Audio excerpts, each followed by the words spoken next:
So, today I'm going to be reading The Gigantic Beard That Was Evil by Stephen Collins. And this is a graphic novel that my mother got me for Christmas because she thought that it looked funny. But we'll see. I haven't actually read it yet myself, so we're going to be going on this adventure together. But on the back, it says, "The job of the skin is to keep it all in. On the island of here, living's easy. Conduct is orderly, lawns are neat, citizens are clean-shaven, and Dave is the most fastidious of them all. Dave is bald, but for a single hair. He loves drawing, his desk job, and the bangles. But on one fateful day, his life is upended by an unstoppable, yet pretty impressive, beard. An offbeat fable worthy of Roald Dahl and Tim Burton. The Gigantic Beard That Was Evil is a darkly funny meditation on life, death, and what it means to be different, and a timeless ode to the art of beard maintenance." So yeah, I think this is going to be interesting to say the least, don't you think? So I'll just dive right in here.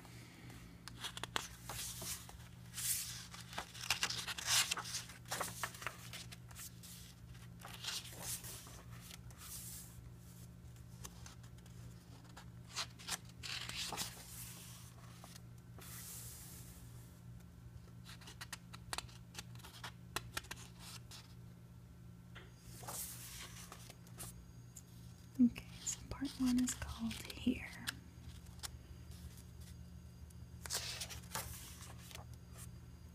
A little guy trimming his tree. It says snip, snip. Okay. I think most of this is going to be pictures. So we've got a street lamp, some birds on a fence, a cat walking down the street. Just everyday happenings. Beneath the skin of everything is something nobody can know.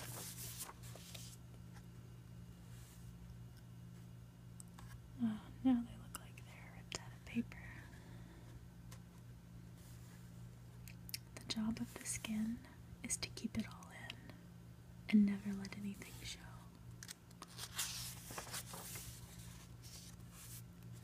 All his life, Dave had been bald, barely a hair anywhere on his person at all, bar the bristles in his brows and the one under his nose.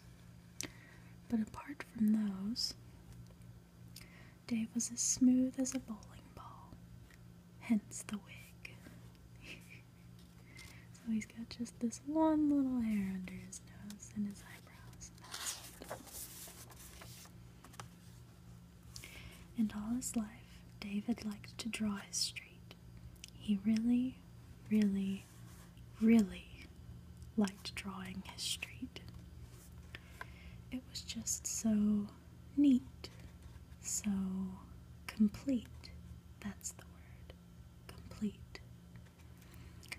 And in the evenings, when most people were watching television or reading newspapers or playing video games, Dave would just sit and look at his street and draw what he saw. He thought it was beautiful. He found a certain comfort in its tidiness.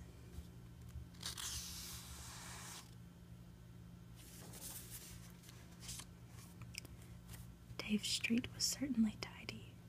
Not that this was unusual, of course. Everywhere was impeccably, impossibly neat.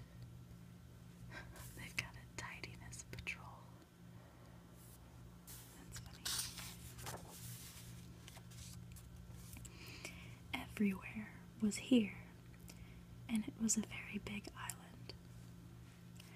Though nobody used the word island. If they called it anything, they just called it here. Here, every tree was perfect.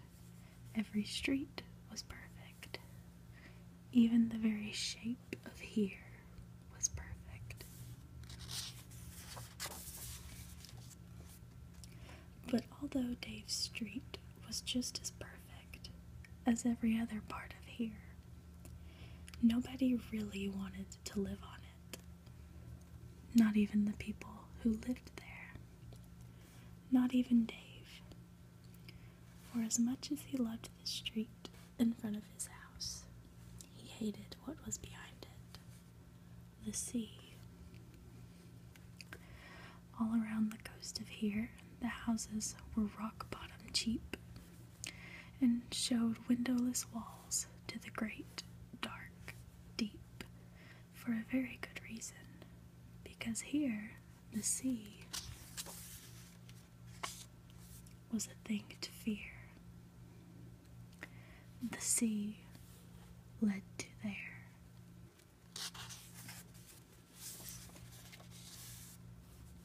There was disorder.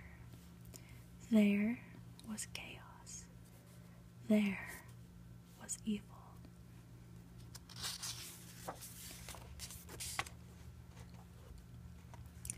In fact, there was a place to which nobody had ever even been. No one alive, anyway. The stories were enough for most people, including Dave. Everyone had grown up with the stories, like the one about the fisherman's son, who, seeking a tale, a boast, to impress the kids at school, left the safety of the coast to see past the edge, but got caught by the blackness instead.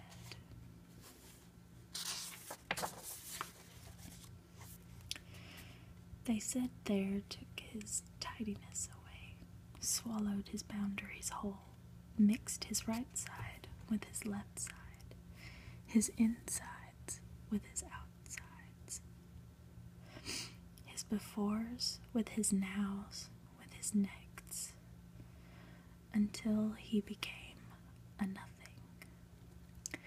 And everybody said, well, what did he expect? You won't catch any stories out there.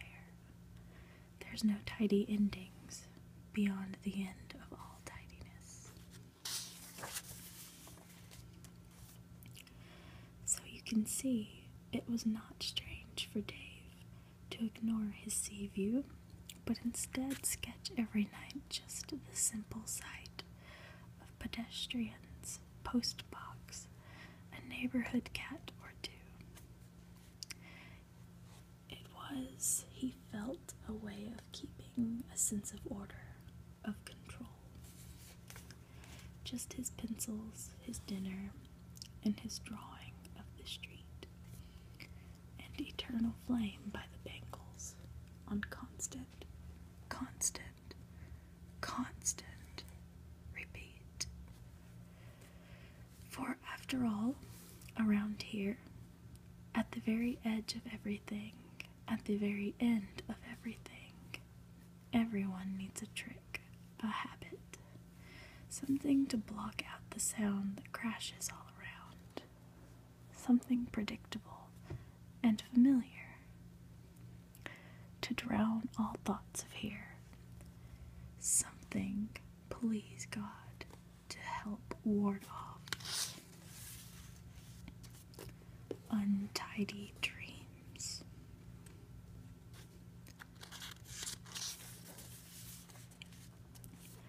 Mornings were always a relief for Dave. Good morning, and it's a misty start, brightening later, folks. Just a little television set. He relished the mornings.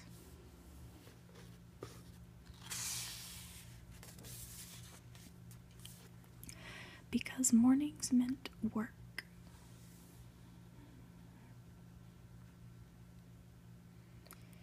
and work was as far away from there as it was possible to be, right in the very center of here.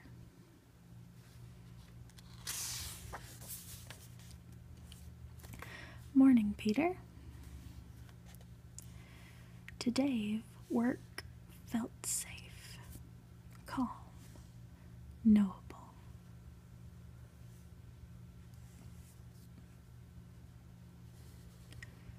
He liked the tidiness of numbers and charts,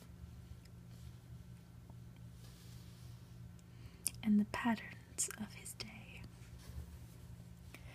because they allowed him to avoid all thoughts of there, at least for most of the time.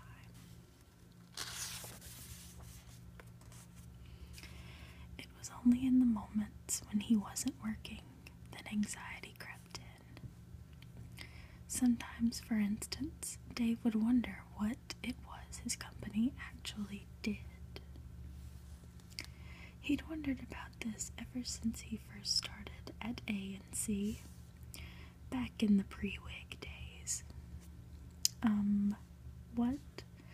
What exactly does A&C Industries, do?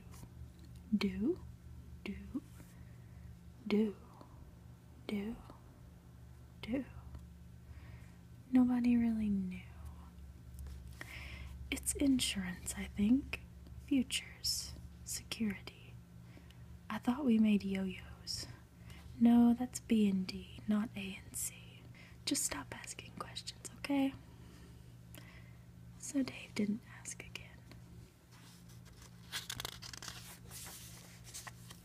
And every lunchtime, once he'd conveyed all of the latest information in his careful, brightly colored, mini-fonted presentation, Dave was always left with a nagging question in the end.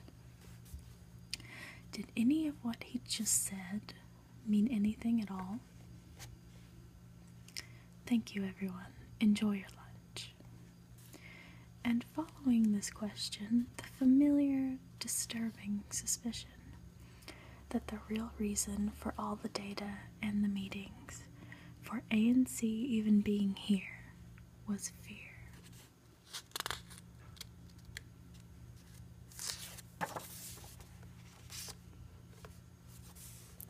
Sometimes Dave would sit in with his Mr. Barista's happy lunch, and he would listen to the Bengals and try to think of nothing. But it didn't always work. For Dave, as for most people on here, there was never really any getting away from it. The idea of there was always just there, sitting silently somewhere, just to the left of vision, lacking form or precision. Like a weed that crawls up between the cracks, through the invisible gaps which connect one moment to the next. It was a feeling that perhaps one bright blue day, the whole tidy world of here would just somehow collapse.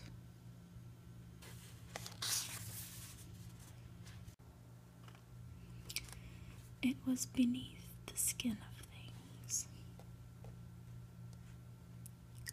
behind the pattern of things.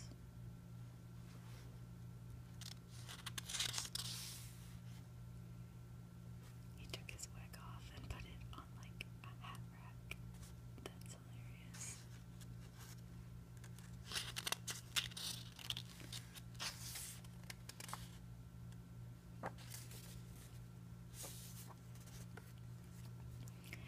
It was under the street lamp half-light that the nighttime brings. It was in the faraway song that the cold sea sings.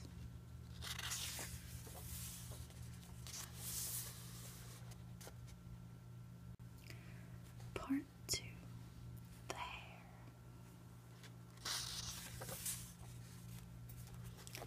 The hare had always been there. Television says, and it's a misty start brightening later today, folks. It must have been the strangest, strongest hair in the world. For when it was shorn, plucked, snipped, ripped, or waxed, within half an hour, it would always grow back exactly the same as it was before.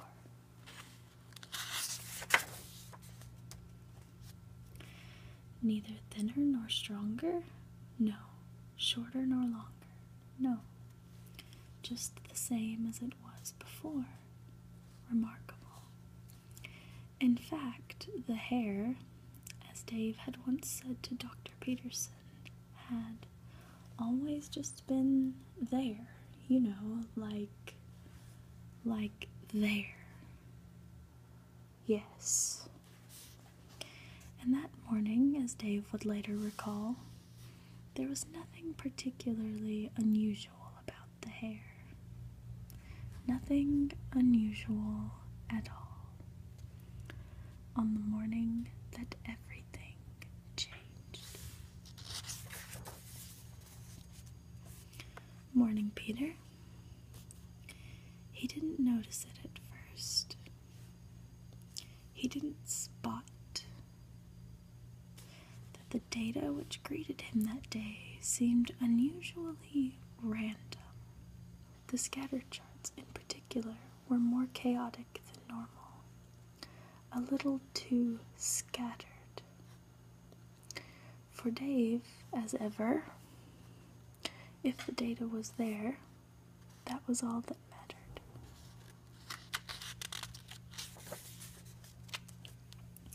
It was his boss who saw it first.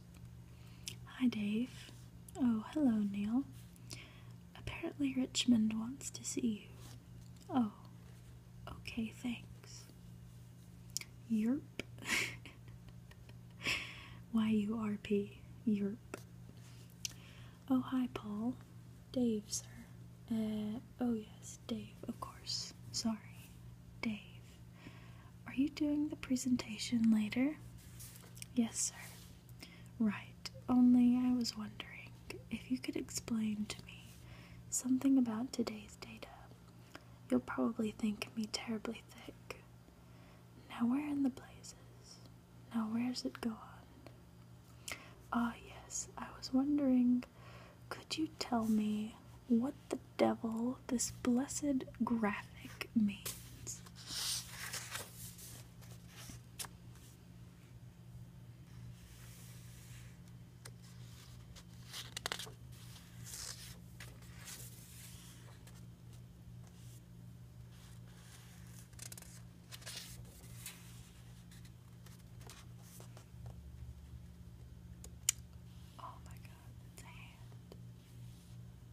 Ooh. I didn't know this was going to be creepy. Dave? Dave? Dave? Dave was late for the presentation at lunchtime. Dave, I know you're in there. He'd never been late for anything before. You've got to do the talk, Dave. He'd come down with something, fast, as soon as he left Richmond's office. Gasp. It felt not so much like sickness, as a kind of dread.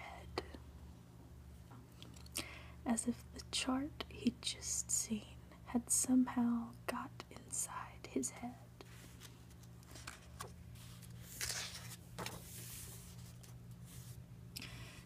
something had escaped from the depths of his dreams to crawl up into the day, to bleed through the seams. Dave, come on. Flick. Outwardly, nothing seemed amiss.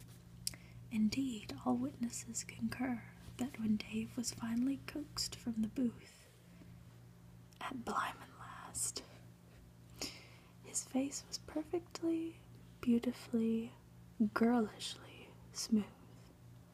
Well, almost.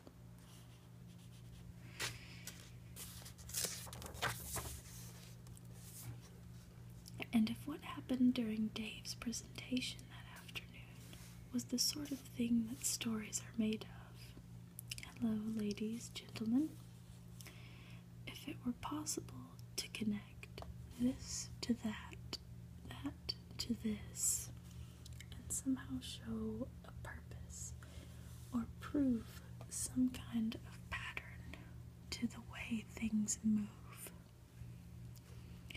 then, well, then it would be easy. Then we could explain why.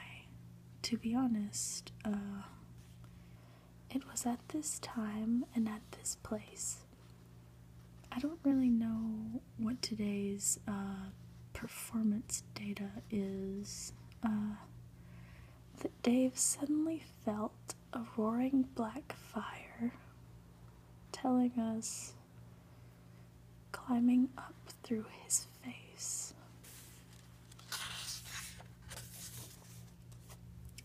But the problem is, when something comes from elsewhere, from a place beyond sense, beyond tidiness, beyond here, then frankly, that's when things get messy.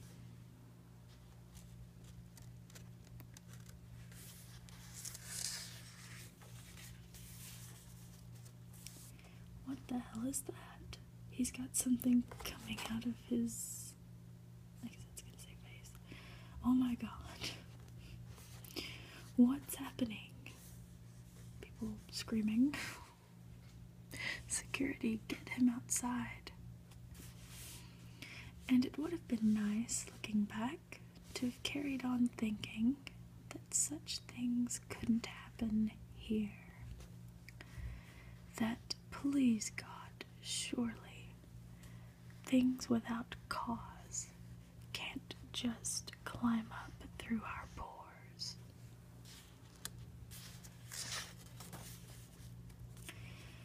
But really, for all the theories that came later, The Day of the Beard, a documentary, for all the stories, I'd warned him about his hormonal imbalance. And explanations. It was a kind of existential psychosocial eruption that sought to explain and trim and name what happened that day. There really is, in the end, only one thing that can truthfully be said. It was so weird. He just grew this beard.